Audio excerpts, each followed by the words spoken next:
Hello, everybody. My name is Sil the DM, and today I'm bringing you a recap for my Sands of Calimare campaign.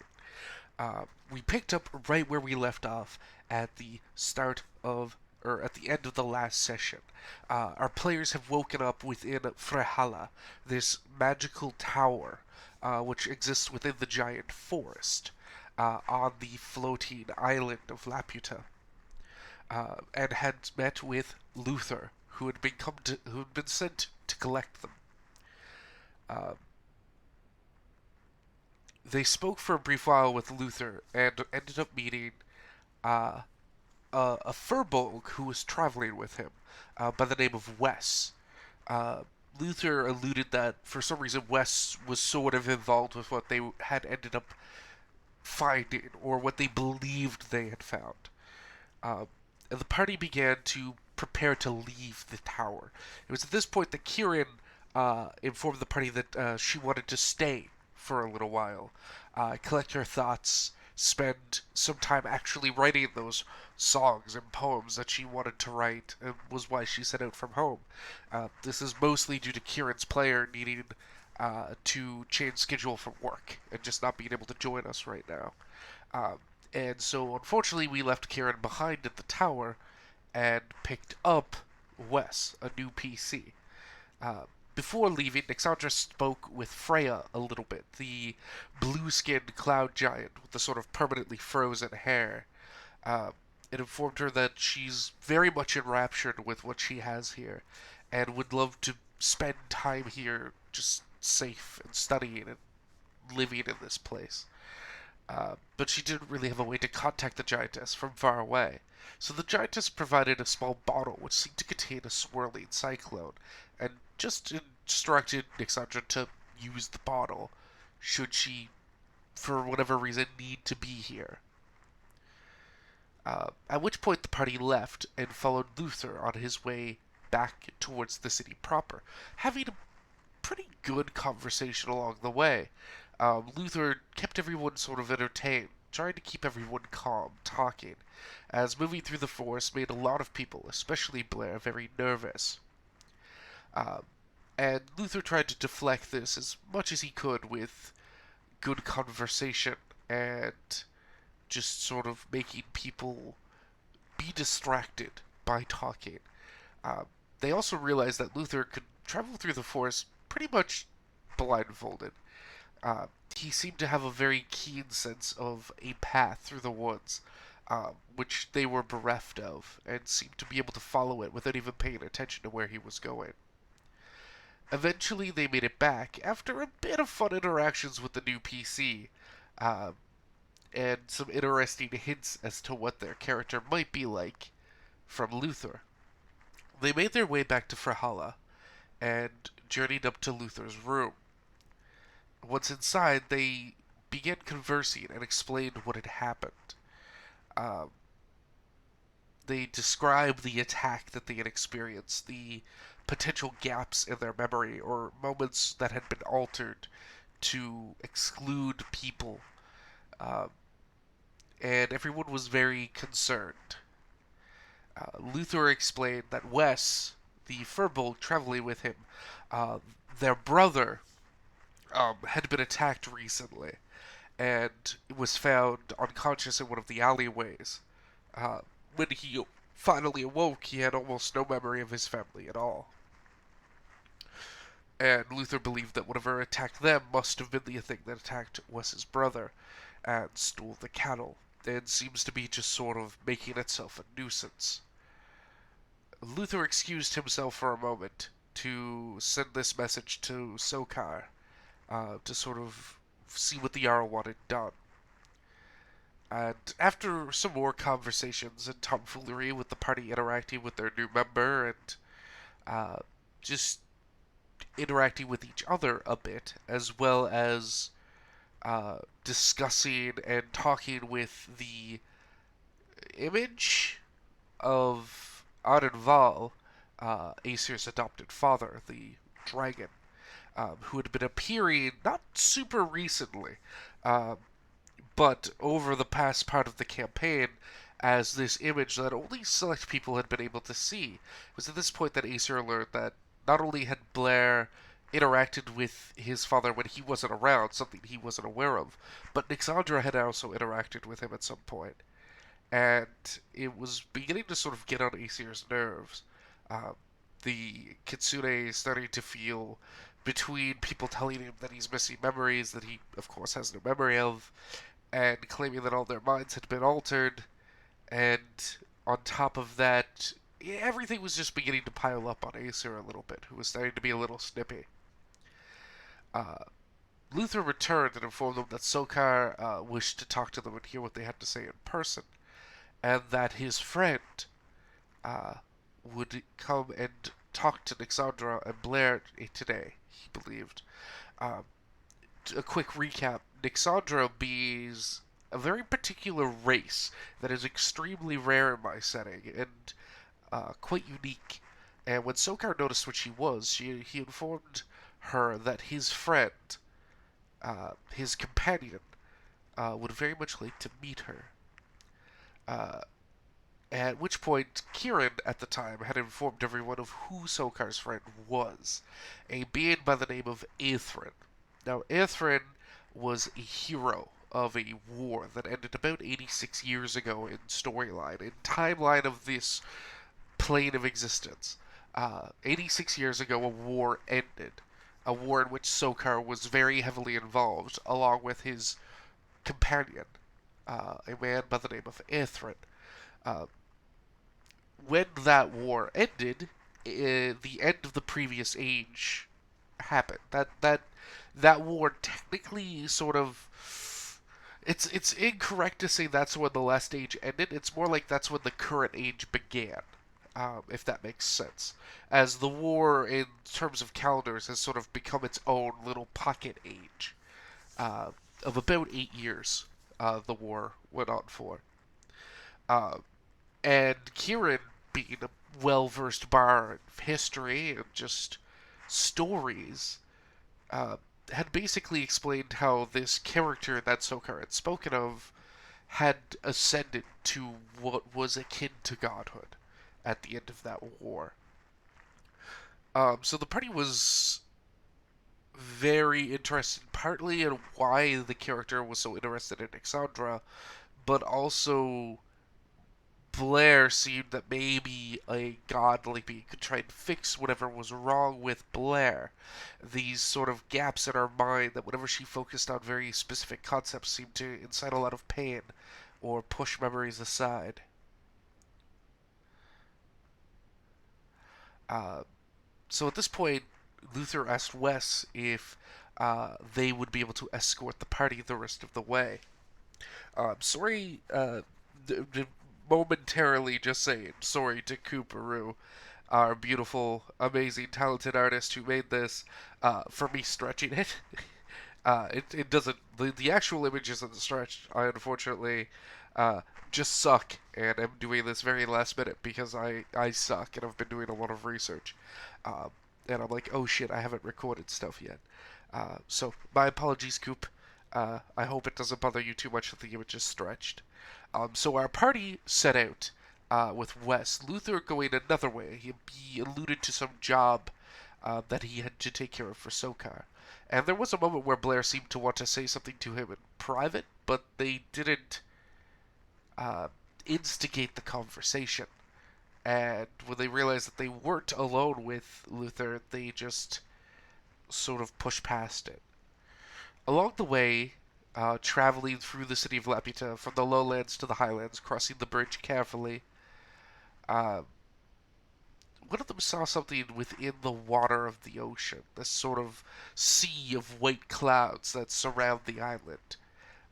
This huge winged figure underneath the shadows of the whales.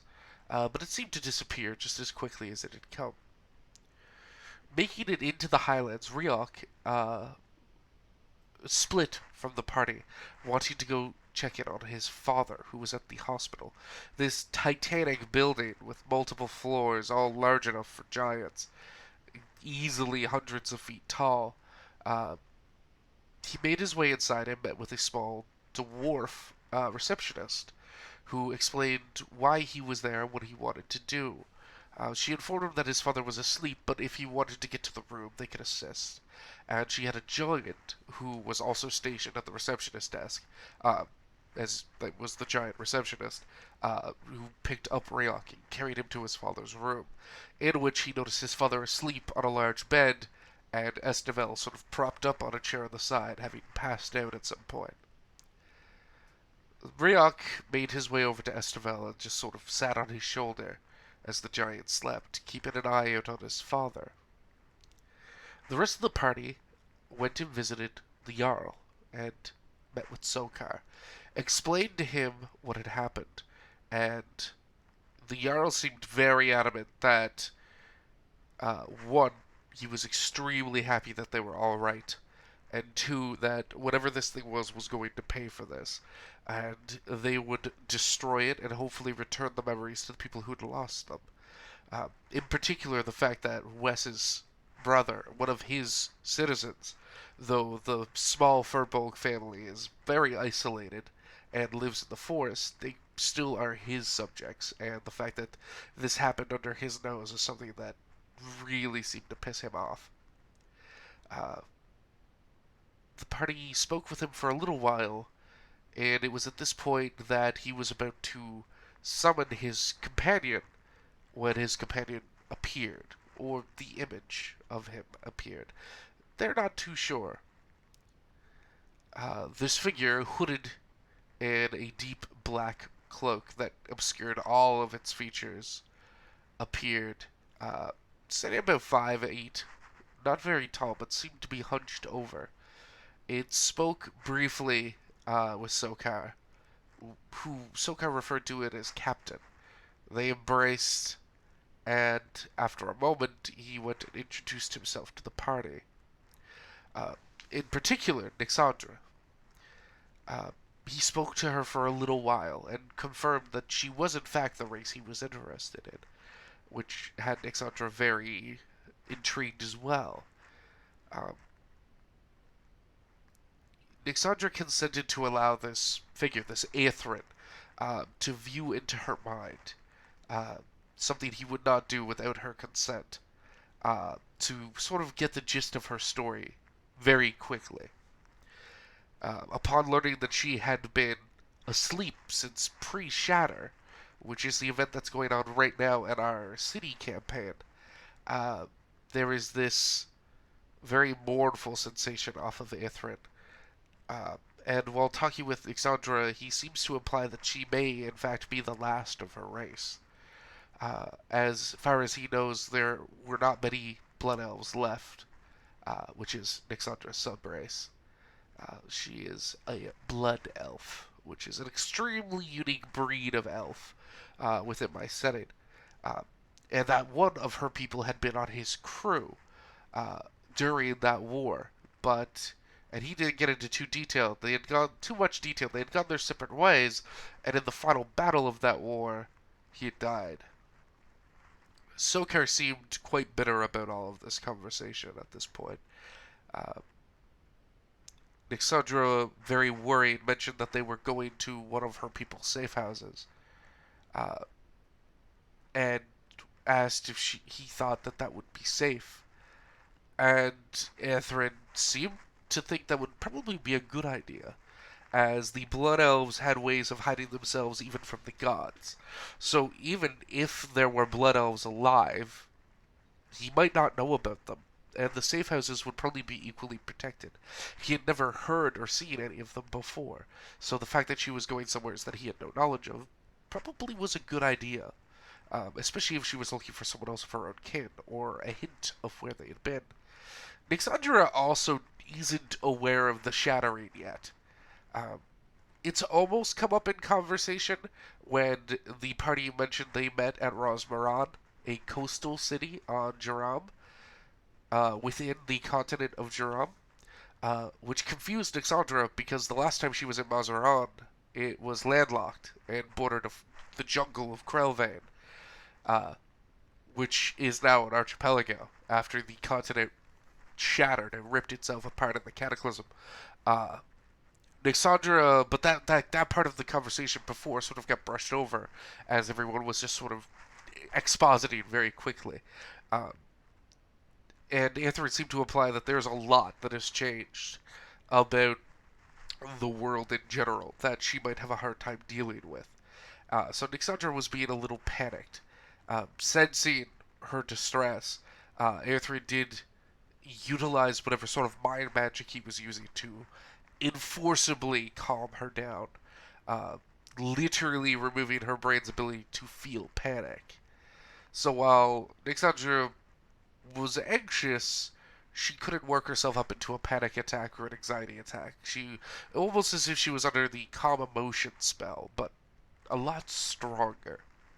It was at this point that Blair asked about Atherin, because again, Blair had asked if Atherin could help her with Sokar, um, and they spoke very briefly and explained what she wanted, how that certain parts of her mind seemed to have been gated off by powerful magic, and that whenever she tried to focus in on them, it hurt immensely. And Atherin asked her what her intentions were. If she wanted him to just remove the blocks and return the memories, or just see if they're harming her, or anything like that. And they decided to play it by ear. During this time, Blair noticed that every one of her friends had sort of frozen in place. It seemed that Atherin had done something to sort of freeze time around them. And he alluded that he would not be able to do this for very long, as it was quite taxing. And he, with her consent, slowly poured himself into her mind, using this same gray flash of energy. Uh, at this point, Anthrin also pulled back his hood, revealing his appearance as a withered, elderly drow man, a dark elf, adorned with very specific, interesting looking jewels, a crown with a pentagonal white stone, uh, several rings, a ring of coral and turquoise on his right hand, a large belt across his midsection with three large pearls, a golden gauntlet with a ruby, two necklaces, one with a triangular emerald and one with an octagonal amethyst, and a earring in his ear that almost looks like an hourglass. Uh, the pearls on his midsection glue a bright gray as he entered into Blair's mind, and proceeded to go to the same vision that Blair had while Blair was under attack from the Oblax. The attack on the cavern, the first time Blair seemed to have used her breath weapon. Uh, and he began picking and pulling apart the enchantment, slowly. And when the two figures came over, instead of being their blurred faces from when the Oblex was there, Blair was able to take them in fully and get a full look at both of them. And this time, when the woman went to cast that sort of covered illusionary spell that would mask that she was casting, and then prepared to cast whatever it was that was sort of modifying Blair's memories, Atherin stepped into the dream, into the memory, and sort of put his hand on Blair and allowed her to push through and resist the magic. Uh, After returning this memory properly to Blair, he faded back out, and she was sweating, breathing hard. Her body felt weak, almost feverish. Not pain, but like it was clearly stressed by the process of him going into her mind and undoing magic. He explained that in the visions and the other blocks he felt, there was a deep magic, powerful, not quite at his level, something he could deal with, but it was close enough that it was work, which he equated to her sort of exasperated appearance. Uh, there seems to be something so powerful that he can't just easily do it. Um, and Blair deciding that being a little winded as she is right now, and at least with more information, uh, would leave it at that. Now that she had their appearances, she would be able to find a way to contact them or get in touch with her clanmates, uh, which would be quite helpful. And Anthony agreed that that's probably a good idea. He explained that there wasn't any malice behind the magic in the box. It almost felt like they were possessed with familial love, uh, but not malice or intent to hurt. It was more like a sense of concern and worry. It was at this point that Anthony dropped his freezing of time on her friends, and they quickly noticed how different she looked from one second to the next.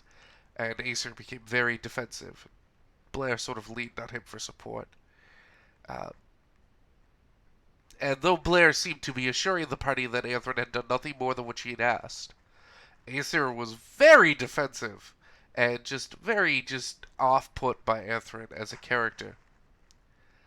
Uh, at which point, though, the godling thanked them all for seeing him and uh, said goodbye to his friend.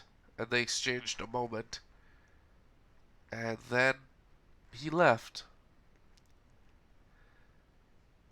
Sokar thanked them and told them to head back to Farhala to rest for a while. And they would continue to look into the issue of the Oblak. And that's basically what the party did, though more conversation was had as Blair tried to explain what had happened and the vision she had, and Aesir uh, got very defensive and a little aggressive about agreeing or believing what Aethrin had done, and didn't like how, since they all believed that they had just had their minds interacted with by the Oblak, while the others were so keen to let someone else just do things with their head. Um, and everyone agreed that, things were a little tense. It was at this point during the story that we cut back to Ryok, who was in his father's room. And oh, I did forget to mention something. At one point during the journey, Luther let it slip that Wes had something like sticky fingers. She just had a tendency to pick things up that other people owned, and they just had a tendency to find their way to their pockets. No malice intended in it, it just seemed to happen around them.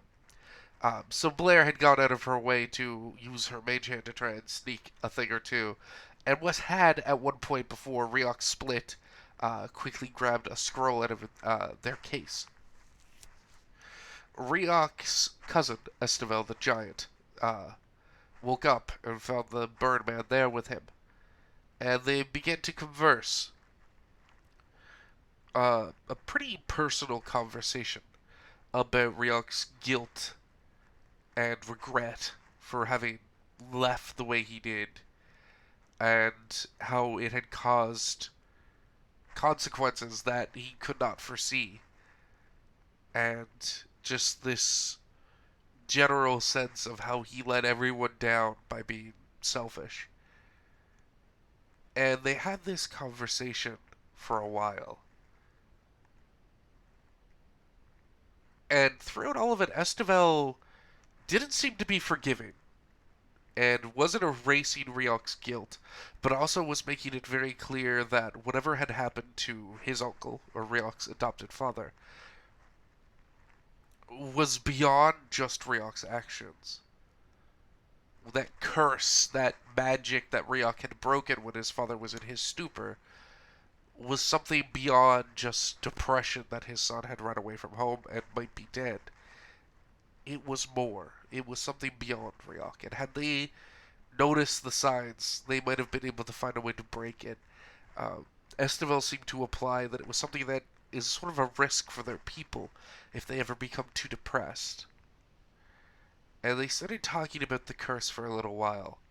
And Ryok mentioned how when he was trying to talk to his father, he felt something come over him, and that his father was replaced by this other giant figure, who was crying over a doll and saying that all of his children were lost.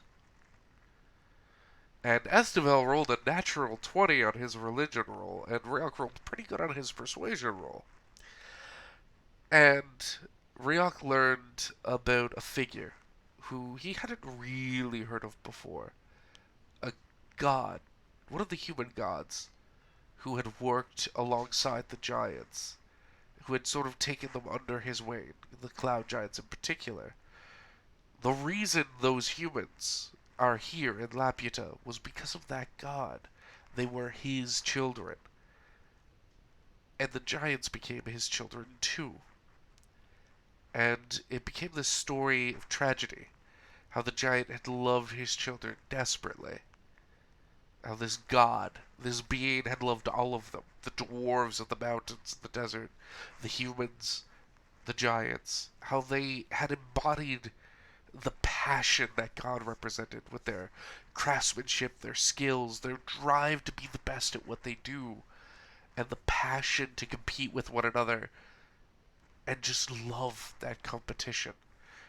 It spoke to the god, it spoke to the very nature of its being, and it truly loved them. But when the shattering happened, the god, with all the gods, left. Up until the shattering, the gods all physically lived on the planet once they arrived. And it was actually the act of their leaving that caused the shattering to occur. And it was around this time when the god left that Jerome, the desert, came under attack from the Duralian Empire from the north, from Krelvain.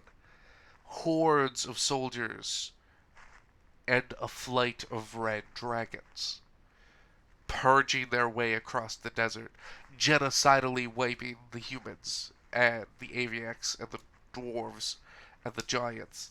The giants fled, seeing what was to come in the dragon onslaught, taking a few humans and dwarves with them as they dared, as the Aviacs fled themselves to the deep roosts in their mountains.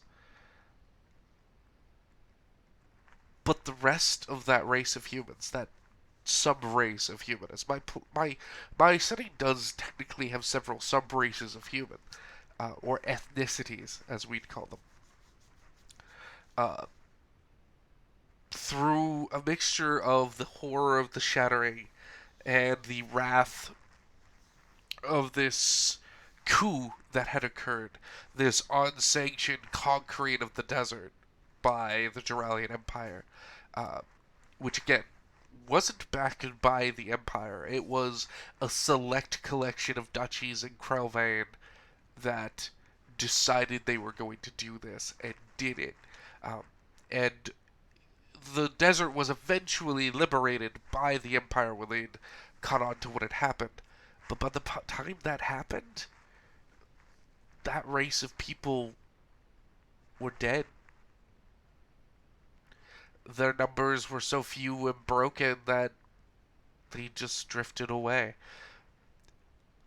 And Esteval said that it was at that point that the god began to weep, for it had left and abandoned its children, believing that it needed to leave in order to preserve peace and the safety of the world, and that it had to watch them all die. And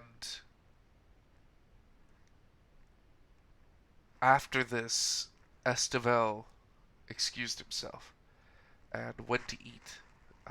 Ryok was also hungry, but he refused food and didn't want to leave yet. It was partway during the conversation that Ryok's father had woken up, but hearing what was being said, had remained silent.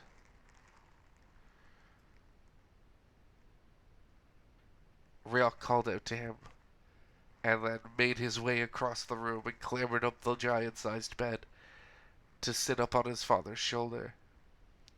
And they talked. An important conversation. A lot of apologies were said on both sides. And they just had time for themselves. where they tried to get their emotions and feelings across to the other. And I think they might have done that. I think they might have reached something important there. And the session ended with Haldir, Ryok's father, asking him to tell him about his friends. And Ryok telling him about the journey he'd been on for months now since departing from Rosmaran. And that's where the session faded to black. And we'll be back for this campaign next week. Well, you know, not next week, but Sunday, so it's technically next week. We'll be back. It was a very good session. We had a lot of fun, a lot of good roleplay, a lot of interesting lore and characters got introduced. It's the first time in a very long time I got to roleplay Aethrin, and it was very exciting. And spilling the beans on Estevel's religion check were very fun for me. I hope everyone had fun listening. I hope my players had fun playing. Um, if you could, I'd highly recommend checking me out on Patreon. I am uploading maps of the setting, including the continents where all of these campaigns are taking place, including Jiram. Beyond that, I just currently put out a preview PDF of my Interspecies Freedom book. It is a comedy, fun-inspired book that introduces rules to the sexual mechanics of D&D. I highly recommend checking it out. And we're going to be putting a lot more out on the Patreon soon. Thank you for coming by, and have a good day.